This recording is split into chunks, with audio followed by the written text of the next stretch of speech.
Olá, tudo bem? Meu nome é Alcindo Souza Ferreira Júnior, sou engenheiro eletricista, especialista em engenharia de manutenção e trabalharei com vocês na disciplina Circuitos Elétricos e Corrente Contínua. Peço que em nossas aulas estejam munidos de papel, caneta, para que, se dúvidas surgirem no decorrer do conteúdo, vocês possam postar as mesmas nos fóruns do Tira Dúvidas, lembrando que cada dúvida deve ser postada no fórum pertinente a cada aula. E para que tenhamos um bom resultado, será necessário a dedicação de vocês nos estudos e atividades da sala virtual, mas também é muito importante que vocês leiam toda a apostila. Vamos iniciar as atividades? Em um circuito elétrico, existem inúmeros tipos de componentes eletrônicos. Cada um tem uma finalidade específica em manipular a corrente elétrica, a fim de se obter sinais desejados, seja como indutor, capacitor, resistores, etc. Todos esses componentes estão presentes nos equipamentos eletrônicos de diversas aplicações, tais como televisores, celular, rádios, tablet. Conhecer suas aplicações e compreender o comportamento de cada um em um circuito elétrico é de vital importância.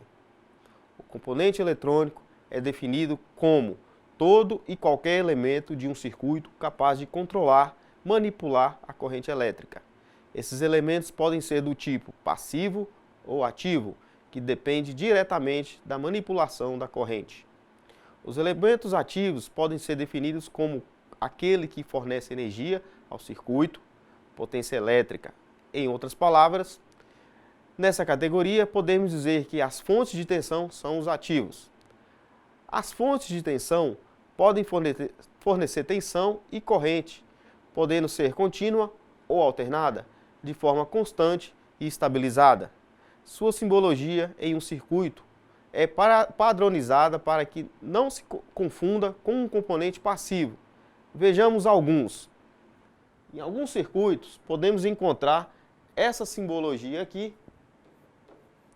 pois ela define uma fonte de tensão contínua. Essa outra simbologia aqui, ela simboliza uma fonte de tensão alternada.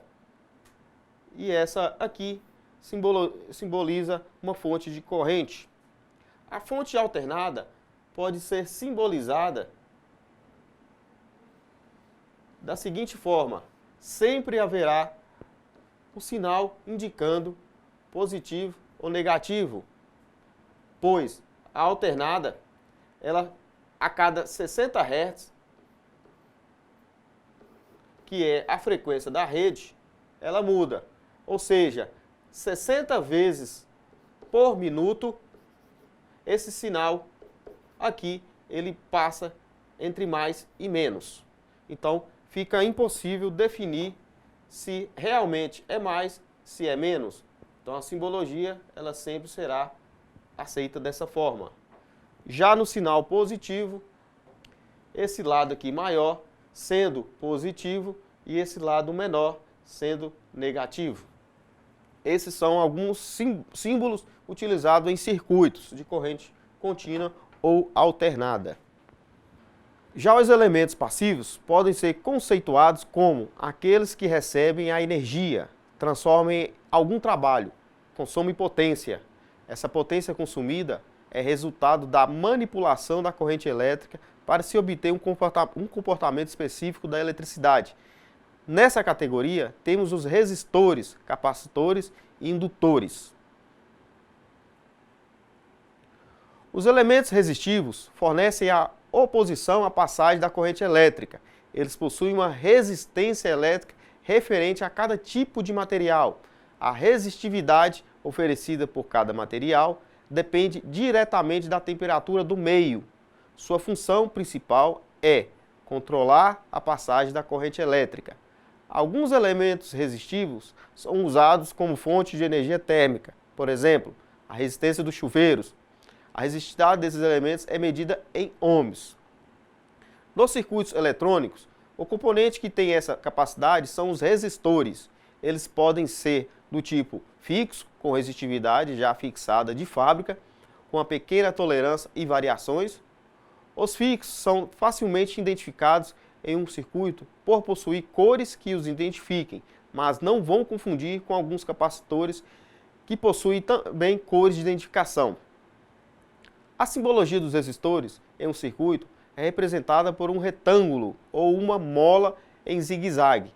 O resistor variável possui uma variação dentro de uma faixa já determinada pelo fabricante, também conhecido como potenciômetro. Esses tipos de resistores variáveis são muito comuns em aparelhos de rádio. Possui sua principal função é controlar, por exemplo, o volume do áudio ou o som propriamente dito.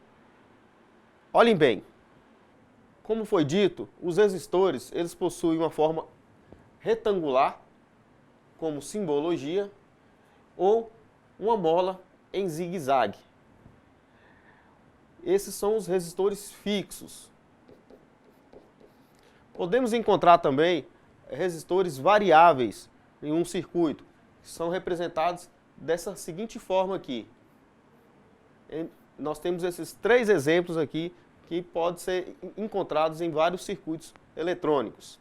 Nós temos aqui alguns resistores simbolizados aqui nessa figura, onde nós temos, cada resistor desse possui uma cor diferente, pois cada cor dessa identifica o seu valor específico vindo de fábrica. Esses resistores aqui são fixos. Não confunda resistor com capacitor. Capacitor também possui cores de identificação. Esses capacitores são também facilmente encontrados em circuitos. Aqui está uma foto referente aos resistores variáveis, que é representado por desses símbolos aqui. Então nós temos aqui uma representação, onde nós temos a representação simbólica, e aqui nós temos uma foto de um resistor variável. Como foi visto que os resistores possuem código de cores que determina sua resistividade em ohms, sendo sua leitura muito simples, observem. As 2 faixas de cores representam os dígitos de seu valor. A terceira faixa representa o múltiplo que será usado para as 2 primeiras faixas. E a quarta é a tolerância. Mas não se preocupem, pois existe uma tabela que nos ajuda a encontrar o valor. Vejamos um exemplo. Nesse exemplo aqui, podemos ver que o resistor ele possui as seguintes cores. Nós temos a primeira cor, que é uma faixa vermelha, a segunda cor, que é uma faixa preta, e a terceira cor, que é outra faixa vermelha. E a última cor, um pouco afastada das demais, que é uma faixa dourada, ou ouro. Olhando pela tabela anterior, podemos ver que o vermelho ele tem um valor de 2. O preto ele equivale ao 0. E o vermelho, na terceira colocação, equivale a 2 dígitos. 2 dígitos após o 1, ou seja, 2 zeros. Então a gente tem o 1 com 2 zeros equivale a 100. E a última casa, nós temos o 5, que é representado pelo ouro. Então o ouro equivale à tolerância, a tolerância de 5%. Então vamos lá. Para encontrarmos o valor desse resistor, basta juntar 2 e o 0, nós temos o 20. Multiplicado o fator de multiplicação, que é 100, nós temos o quê? 2.000 ohms, que é a medida de resistividade. Mais ou menos 100 ohms. Por que mais ou menos 100 ohms? Esse mais ou menos 100 ohms é referente aos 5% que está falando aqui. Então nós temos uma faixa de leitura. Dos 2.000 ohms pode ser representado por 2K ohms. 2K ohms. Então nessa faixa de leitura nós temos o mínimo aqui, que ficará entre 1.900 ohms, tá? Ou 1,9 K ohm. E o maior resultado dessa faixa será 2.100 ohms, que equivale a 2,1 K ohms. Então, é fácil de encontrar o valor do resistor apenas olhando as cores. Lembrando que esses valores de cores entre faixa 1, faixa 2, faixa 3. Então esses valores são tabelados, tá? E essa tabela é facilmente lida. Basta observar que faixa que vem primeiro, faixa que vem em segundo e a faixa que vem em terceiro. Lembrando que a última faixa, um pouco afastada, ou cores dourada ou prata, tem um valor diferente de tolerância. Existe ainda resistores com 5 e 6 faixas, que são os de precisão e também seu coeficiente de temperatura de trabalho. Outro elemento que constitui os circuitos são os capacitores ou condensadores. Tem como característica armazenar uma pequena carga de energia ou carga eletrostática. O capacitor depende diretamente do tamanho e material do dielétrico usado na sua construção, do tipo, o papel, cerâmica, mica, materiais plásticos, o vidro, a parafina, até mesmo o ar. Sua capacidade de armazenamento de cargas é chamada de capacitância. O símbolo que representa essa grandeza é a letra C maiúscula. E a unidade de medida é o Faraday, um F maiúsculo.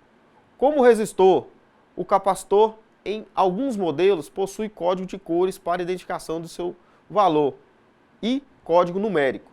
O capacitor estão disponíveis no mercado somente em alguns tipos, como tipo cerâmico, poliestireno, poliéster, polipropileno, eletrolítico e também existe os de capacitância variável. Sua capacidade de armazenagem, que é medida em capacitância, é definida como a quantidade de cargas por unidade de tensão elétrica. Confiram.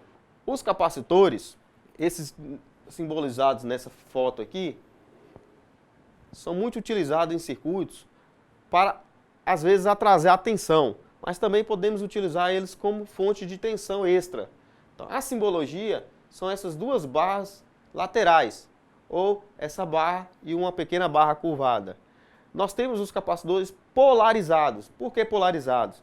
Porque existe esse sinal aqui identificando qual é o polo positivo.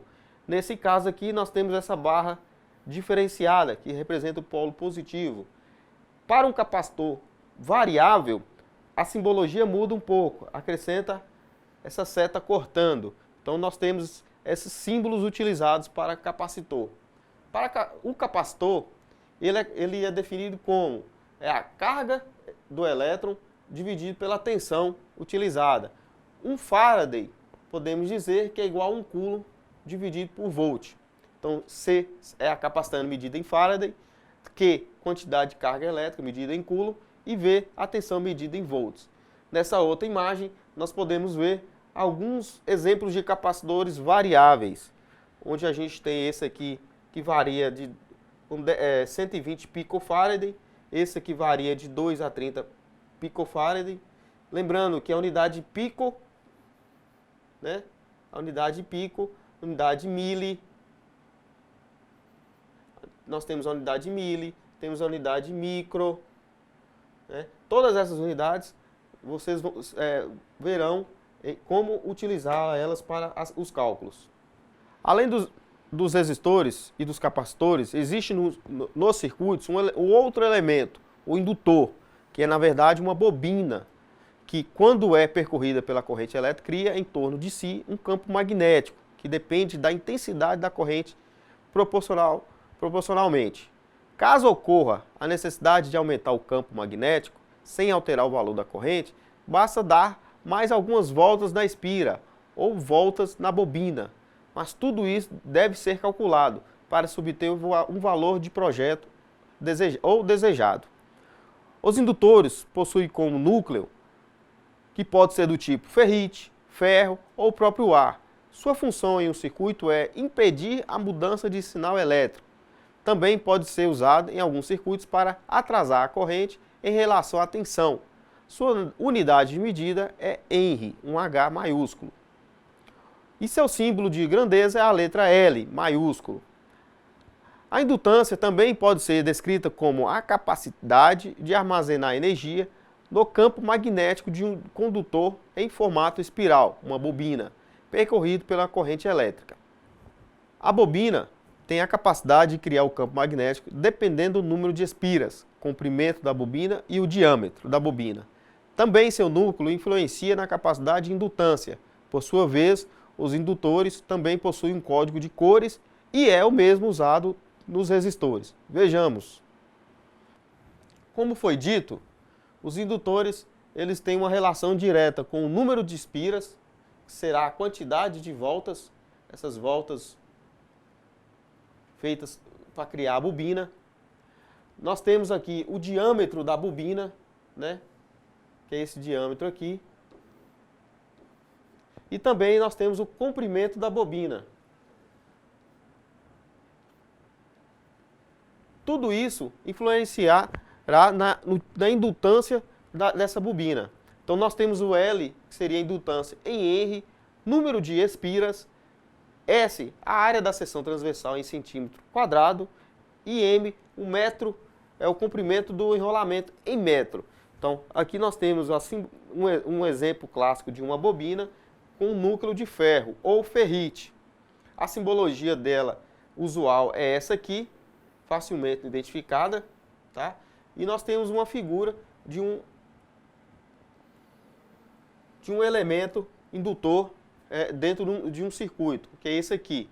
Esse elemento indutor, podem observar que ele possui cores. Essas cores são facilmente vistas, tá? E também são tabeladas. Ela usa a mesma tabela de cores que é utilizada pelos resistores. Isso os indutores, diferentemente dos capacitores. Então, para se calcular uma bobina, nós temos aqui essa seguinte fórmula, que é L, né? Nós temos um coeficiente aqui fixo, onde nós temos o número de espiras, que é N, vezes S, que é a área da seção transversal, tá? Dividido por 10 elevado a 8, multiplicado pelo comprimento. Resumindo, os componentes passivos de um circuito elétrico são os resistores, os capacitores e indutores. Os resistores têm como característica principal se opor ao fluxo da corrente do circuito, criando a resistência à passagem da corrente. A capacidade de armazenar energia dos capacitores e indutores depende de sua forma que foi construída. Os capacitores se opõem à mudança de tensão e os indutores se opõem a qualquer mudança abrupta da corrente.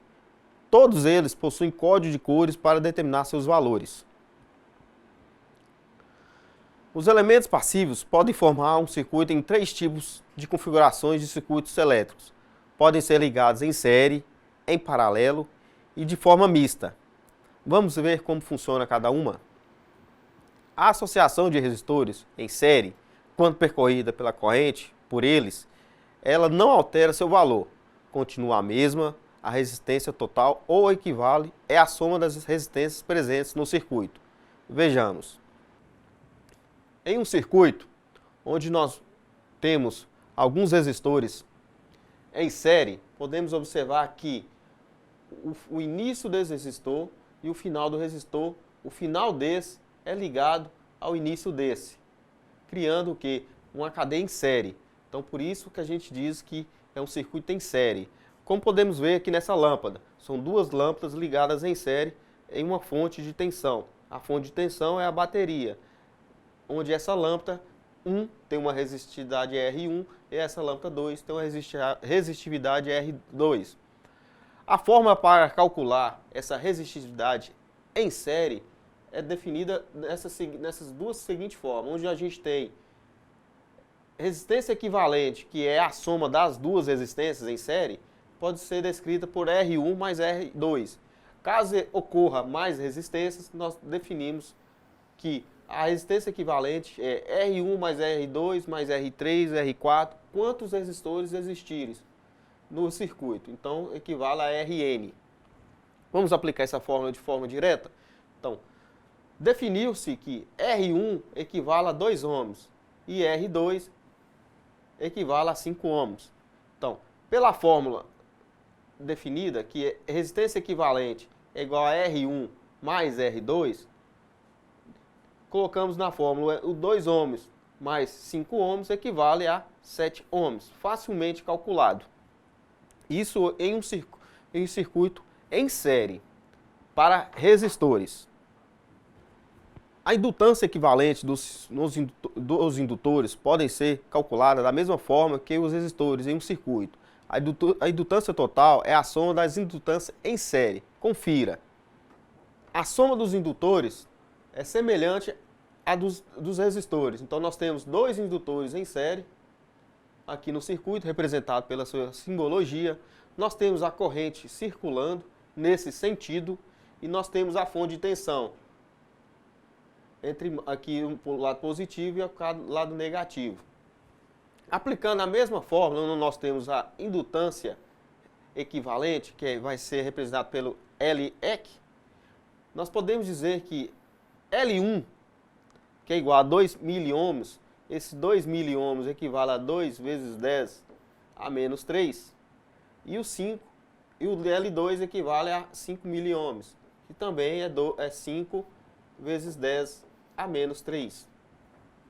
Jogando na fórmula, então nós temos 2 vezes 10 a menos 3, mais 5 vezes 10 a menos 3, equivalendo o que então o total de 7 vezes 10 a menos 3, ou resistência equivalente de 7 mH. Essas fórmulas entre resistor e indutor são semelhantes, pois a sua facilidade em ser calculada é devido ao circuito ter uma característica em série. Já os capacitores também podem ser configurados dessa forma em circuito, em série. Porém, a forma de calcular a capacitância equivalente possui um cálculo diferente do resistor. A capacitância em série é igual ao inverso da soma do inverso de cada capacitância. Ficou confuso? Bem, vamos ver então como se faz. Nós temos aqui um circuito representado por dois capacitores em série. Nós temos C1 e C2. Vimos que nos resistores e nos indutores, apenas somando os dois valores, obtemos o resistor ou indutor equivalente. Para capacitor equivalente, nós temos que utilizar essa fórmula aqui, onde capacitor equivalente é 1 sobre a capacitância de C1, que será 1 dividido pela capacitância de C1, mais 1 dividido pela capacitância de C2, que pode ser também facilmente feito por essa outra fórmula aqui. Mas vamos aplicar nessa primeira. Vamos dizer que C1 equivale a 2 microfarad e C2 a 5 microfarad. Aplicando a fórmula, nós temos nessa fórmula aqui, descrita, que vai ser C equivalente, que é 1 sobre C1 mais 1 sobre C2. Mudando o resultado, colocando C1 e C2, que foi definido como 2 microfarad e 5 microfarad, nós temos essa fórmula aqui já assim. Vai ser 1 sobre 2 vezes 10 a menos 6, mais 1 sobre 5 vezes 10 a menos 6. Calculando, nós chegamos nesse resultado aqui, que vai ficar 1 sobre 7 vezes 10 a menos 5, a 5, na verdade. A 5. Calculando novamente, a gente chega nesse resultado aqui, que pode ser descrito como 1,428 vezes 10 a menos 6, ou resistência equivalente de 1,428 microfarad. Diferentemente, nós podemos ver que a capacitância ela é calculada para se obter a capacitância equivalente no circuito, ou a capacidade de armazenar energia nesse circuito. Esse cálculo sempre vai ser utilizado para circuitos em série. Em outra configuração conhecida como circuito paralelo, esses componentes estão em paralelo quando as suas extremidades estão conectadas ao mesmo ponto. A corrente que passa pelos resistores em paralelo será diferente para cada resistor. Assim, o cálculo da resistência equivalente será diferente como a do capacitor e o do indutor, pois o comportamento da corrente não será o mesmo em um circuito em série. Observem, para um circuito onde a gente tem dois resistores em paralelo, ou seja, a extremidade desse resistor é ligada à outra extremidade do outro resistor. Então as duas estão em paralelo. Para calcular a resistência equivalente desse circuito, utilizaremos essa fórmula aqui, deduzida, nós chegamos a essa aqui, que é a resistência equivalente é igual à multiplicação das resistências, né, dividido pela soma das mesmas resistências. Vamos fazer para verificar. Os valores utilizados serão 5 ohms e para os dois resistores. Então nós temos dois resistores com o mesmo valor, R1 de 5 ohms e R2 para 5 ohms. Aplicando na fórmula descrita aqui, nós teremos 5 vezes 5 dividido por 5 mais 5. Será 25 dividido por 10, equivalente a 2,5 ohms. Sua resistência equivalente será definida por esse valor aqui. Então, no circuito onde nós temos dois resistores em paralelo, onde os dois possuem o mesmo valor de 5 ohms, a sua resistência equivalente será de 2,5. Se fosse em série, estaria dando 10 ohms. Já para os capacitores, podemos observar que para capacitores em um circuito que está em paralelo, semelhante ao dos resistores, nós temos dois capacitores, onde C1 e C2. Podemos utilizar essa fórmula aqui para calcular os resistores em paralelo. Observem que o resistor em série, a gente utilizou essa fórmula aqui, ó, que é 1 sobre 1 C1 mais 1 sobre C2. Na fórmula em paralelo, ela se assemelha muito com a do resistor e do indutor, onde o capacitor equivalente será C1 mais C2, mais C3, mais C4, quantos capacitores tiver em paralelo. Então a capacitância equivalente será definida por essa fórmula aqui para circuitos em paralelo. Vamos verificar? Então, nesse circuito nós temos C1 igual a 2 microfarad e C2 igual a 5 microfarad. É definido que micro equivale a 10 a menos 6, lembrando, 10 a menos 6, então nós teremos 2 multiplicado por 10 elevado a menos 6, mais 5 multiplicado por 10 elevado a menos 6, totalizando 7 microfarad. Também, em outra linguagem, podemos dizer que a capacitância equivalente é igual a 7 vezes 10 elevado a menos 6. Então, essas fórmulas de capacitância e resistores são facilmente aplicados. Podemos ver que basta observar qual circuito e como ele está orientado, esses elementos, e simplesmente encontrar a fórmula correta e fazer os cálculos.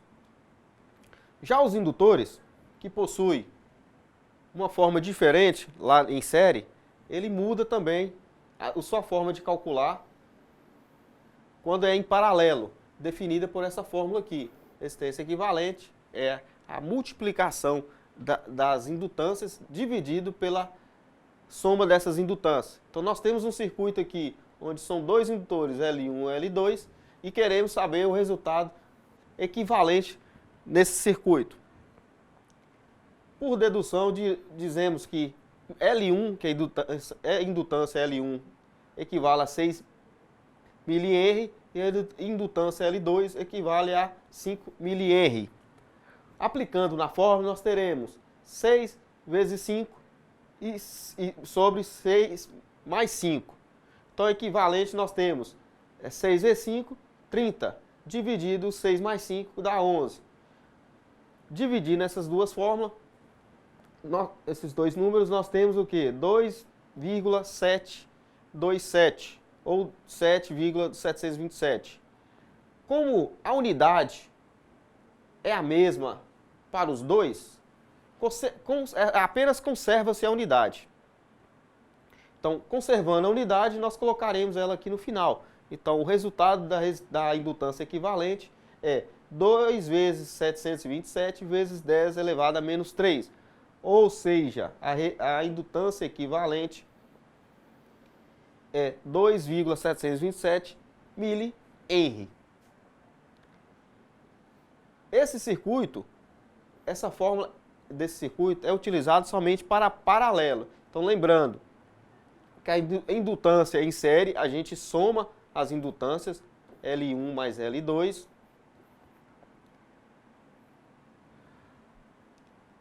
Em série. Já em paralelo, a gente faz a utilização de L1 vezes L2 multiplicado, dividido por L1 mais L2. Então, essa multiplicação de cima para circuitos em paralelo. E essa aqui para circuitos em série. Não confunda as fórmulas. Os circuitos mistos recebem esse nome devido à associação série e paralelo do mesmo circuito. Para calcular a resistência equivalente, a capacitância equivalente e a indutância equivalente, basta tratar isoladamente no circuito as combinações de paralelo e depois em série, ou o que for mais conveniente no circuito, seguindo as mesmas equações de paralelo e em série para cada elemento. Seja resistência, capacitor ou indutor, veja alguns exemplos. Nesse primeiro exemplo, nós temos um circuito misto para as resistências. Podemos observar que nós temos aqui o primeiro segmento, ele é em série, e o segundo segmento, ele é em paralelo. Então, para se calcular, teremos que fazer primeiro o cálculo dos resistores em série, que será 8 mais 4, totalizando 12, e depois fazer da equivalente, que é 6 vezes 3, dividido por 6 mais 3, que totaliza 2. Chegamos a um novo circuito, que é um circuito em série, depois que feito a primeira análise. Para esse circuito em série ficou fácil agora, basta somar as resistências, que já que estão em série, totalizando o quê? 12 ohms. 14 ohms, perdão. Para os capacitores, em um circuito misto, faremos a mesma utilização da técnica. Então, nós temos aqui, nesse circuito, nós temos esse capacitor, esses capacitores aqui em paralelo, com esses capacitores aqui em paralelo. Basta que façamos o cálculo em paralelo e obteremos essa capacitância aqui. Faremos novamente também para esse de baixo e obteremos essa capacitância aqui. Observe que depois de feito o cálculo em paralelo, o circuito voltou para a característica que esses dois capacitores aqui estão em série e esses dois aqui estão em série, porém em paralelo, um conjunto um com o outro. Faremos o que? O cálculo de série para obter esse aqui e em série para obter esse aqui. Retornaremos de novo na mesma situação. Temos dois capacitores agora em paralelo. Faremos o cálculo em paralelo e obteremos o que? A capacitância equivalente do circuito. Então observe que tanto para o resistor e para o capacitor, basta você analisar o circuito isoladamente. Nós temos no resistor o circuito em série, depois nós temos o circuito em paralelo. No capacitor, a mesma coisa. Nós temos a observação aqui em paralelo, dois em paralelo, faremos os dois paralelos para obter depois em série. Faremos o em série desses dois em série para obter um valor em cima unitário e outro valor embaixo unitário, sendo que os dois estão em paralelo. Depois é só fazer novamente em paralelo para obter a capacitância equivalente. Já para os indutores, não se difere muito, pois a observação é a mesma. Nós teremos no primeiro circuito aqui, o primeiro indutor, nós temos um indutor aqui, indutor e indutor. Basta observar que esses dois indutores, eles estão em série. Se eles estão em série, vou fazer o cálculo da indutância em série, resultando nesse outro circuito aqui, onde obteremos o quê? Dois indutores em paralelo. Faremos o cálculo dos indutores em paralelo e obteremos esse novo circuito. Esse novo circuito, a característica dele é em série. Faremos o cálculo para circuitos em série de indutores e obteremos a indutância equivalente. Observe que todos os três exemplos, basta observar como está localizado esses elementos, se eles estão em série ou se eles estão em paralelo. E defina qual será o evento primário. Será transformar paralelo em série ou será somá-los em série. Muito fácil de ser feito. As formas de análise desses circuitos, quando em série, paralelo ou misto, é apenas uma forma de analisar os circuitos eletrônicos. Contudo, alguns teoremas e leis para análise desses circuitos devem ser frisados como importantes. Mas antes de conhecermos essas leis, precisamos falar um pouco sobre a lei de Ohm. A lei de Ohm é uma equação matemática descoberta por George Simon Ohm, que estabelece uma relação linear entre as três grandezas fundamentais da eletricidade. Grandezas que conhecemos: a tensão, corrente e resistência. A relação entre elas nos permite saber em um circuito o valor dessas grandezas com apenas o conhecimento de duas.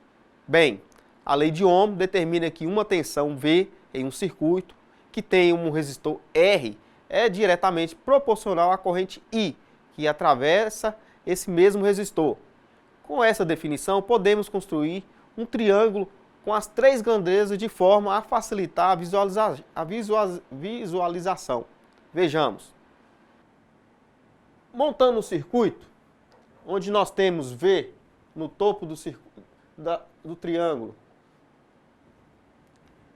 temos V no topo do triângulo e o I embaixo, que é a corrente, e o R, podemos fazer o seguinte: basta traçar uma divisória e observamos o seguinte: se eu quero a tensão, eu tapo com a mão a tensão e obterei o produto da base, que é corrente vezes resistência, onde será tensão é igual a corrente elétrica multiplicado pela resistência elétrica. Isso para se obter tensão. Quando se deseja a resistência, basta tapar a resistência. Como nós fizemos aquela divisão inicial, basta olhar onde nós temos aqui R, V, né? Nós queremos o R e nós temos o V sobre I. Ou seja, nós temos a tensão dividido pela corrente elétrica. Então, R é igual a V sobre I. Da mesma forma, para se obter a corrente, basta tapar a corrente, que é o que desejamos, e nós vamos ter o quê? Tensão sobre resistência. Então, onde nós temos a tensão elétrica dividido pela resistência do material. Então, a forma de analisar esse triângulo é muito simples. Então, nós temos a base, que vai ser o produto, um pelo outro, que é a corrente multiplicado pela resistência, e o topo, que é a tensão, que vai ser dividido ou pela resistência ou pela corrente. Então, nós podemos dividir tensão por resistência e depois tensão pela corrente. Ou simplesmente multiplicar corrente por resistência. Depois que vemos que a aplicação das fórmulas de tensão, corrente e resistência são facilmente encontradas, bastando tampar a unidade que você está querendo, veremos agora um exemplo de aplicação. Nesse exemplo aqui, eu quero a corrente do circuito. Nesse circuito, eu tenho a tensão, que é 12 volts, onde a corrente minha, essa corrente minha aqui, eu não sei, mas eu sei que eu tenho um resistor no valor de 10 ohms e o outro resistor aqui no valor de 10 ohms. Então, eu vou chamar aqui de R1 e aqui R2. Utilizando a fórmula lá da resistência equivalente, basta somar as duas resistências. Então, 10 ohms mais 10 ohms equivalente a 20 ohms. Como eu achei já a resistência equivalente, o circuito mudará sua característica, ficando assim. Apenas uma resistência será a resistência equivalente, onde nós temos a tensão, e eu quero a corrente, que é I. Essa corrente eu não sei. Como eu quero a corrente, eu vou utilizar a técnica de tampar o I, né? Então o I é igual a quê? Tensão dividido pela resistência. Está aqui. Então I é 12 dividido por 20. Então nós temos 12 dividido por 20. 12 dividido por 20 equivale a 6 ampere, né? Ou podemos também dizer que a corrente equivale a 600 miliamperes.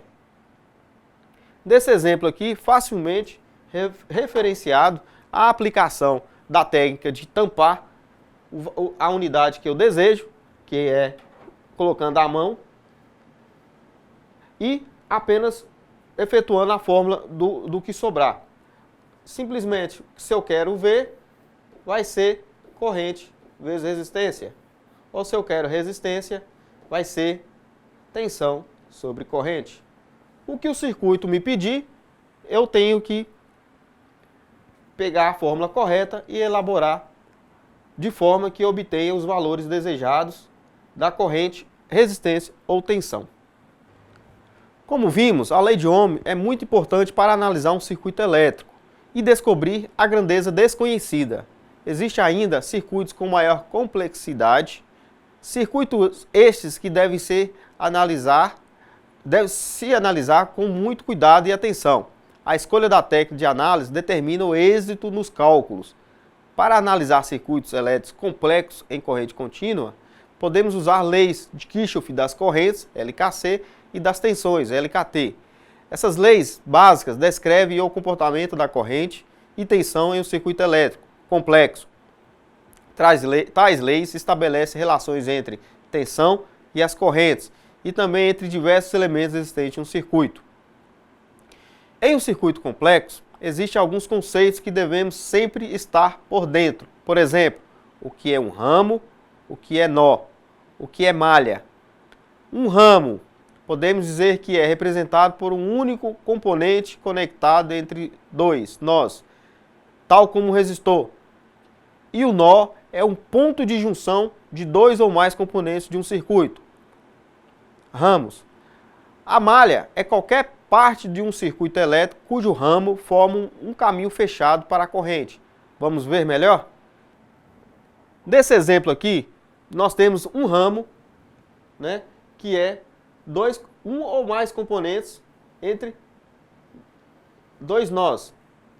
E o nó é esse ponto de junção de dois ou mais componentes. Então nós temos o ponto de junção, e entre dois pontos de junções nós temos um ramo.